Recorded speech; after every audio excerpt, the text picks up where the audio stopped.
more about the processes. Network processes will be sending messages to each other and through this thing, socket. So yeah, you might be thinking, why socket? Why is this term keeps popping up, right? Yep. You know, you can think of it this way.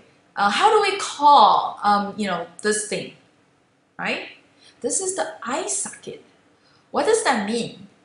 Okay, that is the entry point of lights.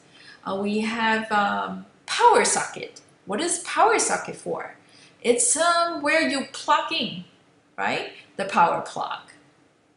So here, socket or network socket is where you push messages through, okay? Or you take messages out. So that is why we call this thing network socket. All right, so it's sort of a gateway of messages. Good. So socket here, another analogy is, yeah, it's almost like the doorway. We send messages over the door. Okay, so sending process shoves messages out the door. The sending process also rely on the transport layer service that's right underneath to deliver whatever the message that we shove out of the door. All right, so again, we see transport infrastructure. So application here only handles passing the message through the socket. Application there sometimes does not do too much controlling the speed of sending these messages out. More often, we have the transport layer service here to support adjusting the sending rates of these messages. All right, so in the figure below, we see application layer process sitting in the application layer. So one is sender, one is receiver. Messages go through the socket, being shoved through the socket, and it goes through the internet and reaching the other way. So this socket here grabs the message and passes it up to the process. And that's how the receiver gets the message. Right?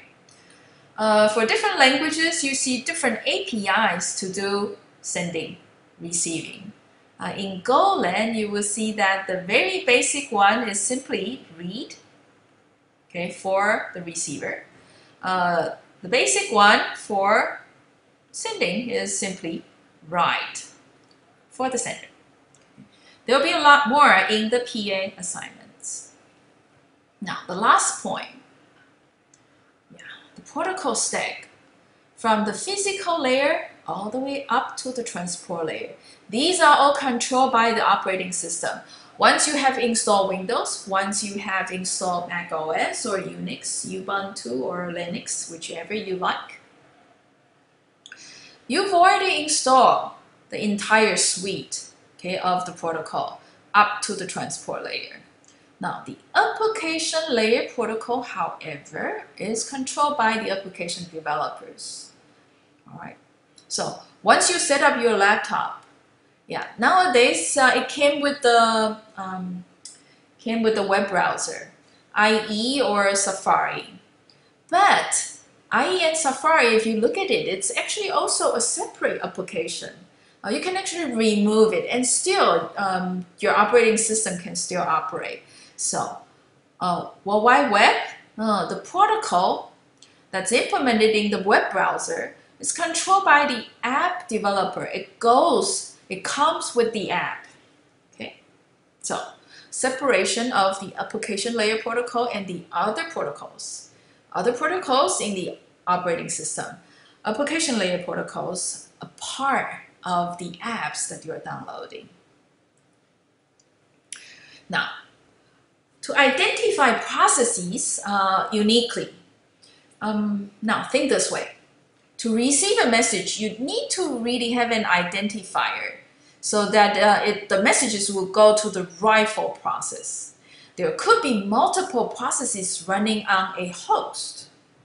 If we are only sending the messages to the host's IP address only, then how does the host know that, hey, which process, right, the message is for? Okay, so question, does IP address of the host sufficient for identifying the process? Well, hey, you guys are thinking this, obviously. No, right? There could be multiple processes running on the host. So the identifier definitely needs to have the IP address so that the message goes to the right host. But that's not the only component. It needs to be in the identifier. We also need a special number. In this case, the port number. Okay. On the internet, we call this address to identify individual process on the machine, the port number. Okay. So to identify a process, it's a combination of IP address plus the port numbers. So an example port number for some of the well-known processes. So if you run a very powerful machine and you could implement or install an HTTP server, which is also the web server. Now, web server is given a default port number 80. Mail server, port number 25. SSH, I think it's 21 or something like that. Okay. So there are well-known services in the world, HTTP, mail, remote login, that operates on the well-known port numbers. Right? So to send HTTP messages to, for example, this web server, this is the IP address of gaia.umass.edu, and because web server is oftentimes just running on the default port 80. So to send a rep request, you take this combination, and that's going to identify the web server processes running on Gaia. Right? So there's going to be more later on in chapter 2. Let's take a pause here just to check whether Polly's recording is going well.